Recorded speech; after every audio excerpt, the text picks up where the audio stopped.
Two people can earn the exact same paycheck and live two completely different lives. One of them is drowning. The other one is free. And the difference isn't income. It's a single number almost nobody actually tracks. Your net worth. Everything you own, minus everything you owe. That's it. And as that one number climbs, your entire world quietly rewrites itself. Where you sleep, what you fear, who answers your calls, how you feel on a Sunday night before the week starts. So let's walk through it together. Every level, from dead broke to $100 million. What your life really looks like at each stage, and the exact move that gets you to the next one. What's up, money movers? Let's get into it. Zero isn't really zero. For most people, it's actually worse than nothing, because it comes wrapped in debt. At this level, money runs your whole nervous system. A flat tire isn't an inconvenience. It's a full-blown crisis. The phone buzzes and your stomach drops, because it might be a number you owe. You're not living a month at a time. You're living a paycheck at a time, sometimes a day at a time. And here's the cruel trap nobody warns you about. When you have nothing, everything is more expensive. You buy the $20 shoes that fall apart, twice, instead of the $50 pair that lasts. You pay the late fee because the money lands on the wrong day. You borrow at 30, even 400% on a payday loan, just to survive the week. Being broke literally charges you interest for being broke. So here's the lesson, and it is not what you think. The goal at zero is not to get rich. It's to stop the bleeding. Write down every single debt, smallest balance to largest, and throw every spare dollar at the smallest one until it's gone. Then roll that payment onto the next. It's called the snowball, and it works because you're not chasing wealth yet. You're buying back control. And control is the first thing money ever gives you. $10,000 doesn't sound like freedom, but the day you hit it, it feels like it. Because this is the very first time you can breathe. The car breaks down, and you just fix it without it detonating your entire month. The kid needs something for school, and it's not a fight. This is your emergency fund, and it quietly does something money experts always undersell. It stops you from sliding backwards every single time life throws a punch. And life always throws a punch. Now here's the part people miss. Your apartment is still small. Your car is still old. Nothing on the outside looks any different. But the panic is gone. That low, constant hum of financial fear in the back of your skull just goes quiet. And that silence is worth far more than $10,000 suggests. So here's the lesson. Before you invest a single dollar, before you buy one share of anything, you build this wall first. 3 to 6 months of basic expenses, sitting in a separate savings account you do not touch. Is it boring? Completely. It will not make you rich. But it is the foundation every other level gets built on top of. Skip it. And I promise you, the first real emergency drags you straight back to zero, and you start the whole climb over again. $100,000 is where the entire game flips on its head. Up until this point, you built your money by saving it, one hard dollar at a time. But from here on, something new happens. Your money starts building itself. This is where compound interest stops being a boring word in a textbook and turns into a second income you did not work for. Think about it. $100,000 earning a normal 8% throws off $8,000 a year on its own while you sleep. That's a part-time salary you never have to clock in for. Life looks calmer at this level too. A reliable car that just starts. A place you actually like coming home to. Dinner out without quietly doing math under the table. You're not flashy, but you are stable, and you finally sleep through the night.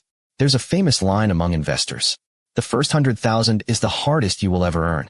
Charlie Munger said build it any way you can, beg, borrow, just get there, because after that, momentum does a frightening amount of the lifting for you.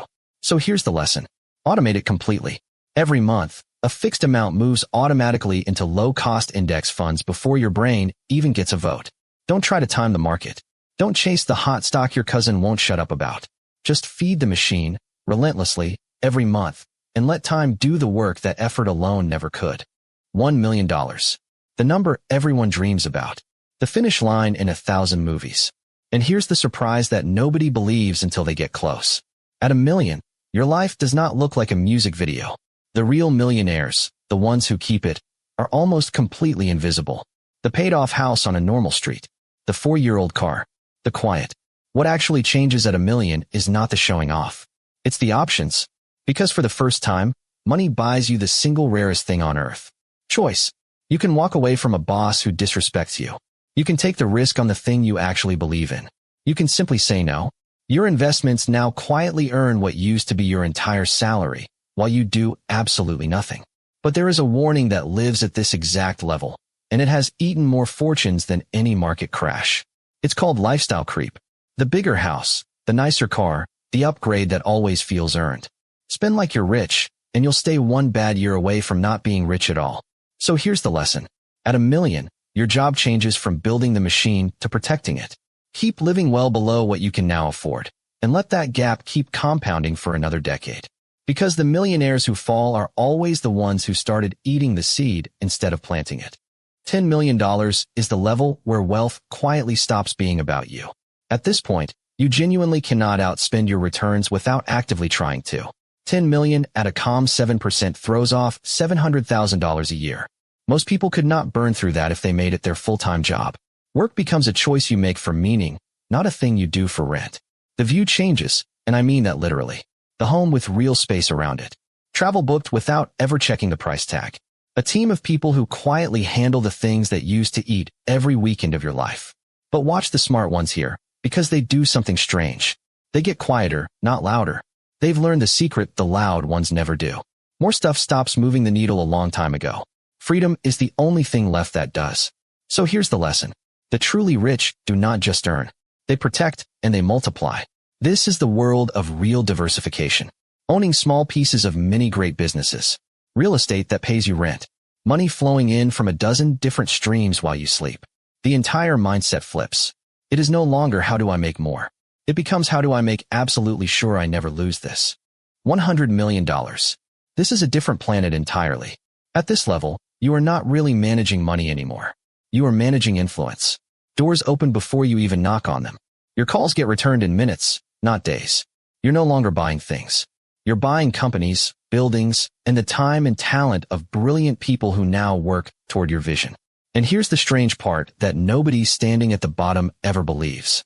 The daily life up here often looks calmer than the millionaires did. There's no noise. Nothing left to prove to anyone. Just decisions, leverage, and legacy. Building something engineered to outlive you by 100 years. The private jet on the runway is not really about luxury at this point. It's about time. It's buying back the one resource that even $100 million cannot create more of. So here's the lesson, and it's the one that ties this entire climb together. At the very top, it was never actually about the money itself. Not once. It's about what the money quietly buys back. Time, freedom, and the rare ability to shape the world around you, just a little. That was always the real prize. The number on the screen was only ever the scoreboard. So here's the truth that quietly ties every single level together. The jump from 0 to 10,000 will feel far harder than the jump from 1 million to 10. The first steps up this mountain are always the steepest, but they are also the ones that build the person strong enough to climb the rest. And here's what I really want you to hear before you go. You do not need $100 million to win this game. You don't even need one. Because most of the freedom, the breathing room, the choices, the sleep at night, all of it shows up far earlier on this ladder than you have been led to believe. You just have to start the climb and then flatly refuse to stop. So wherever you are standing on this ladder right now, hear me clearly. That is not your ceiling. It's your starting line.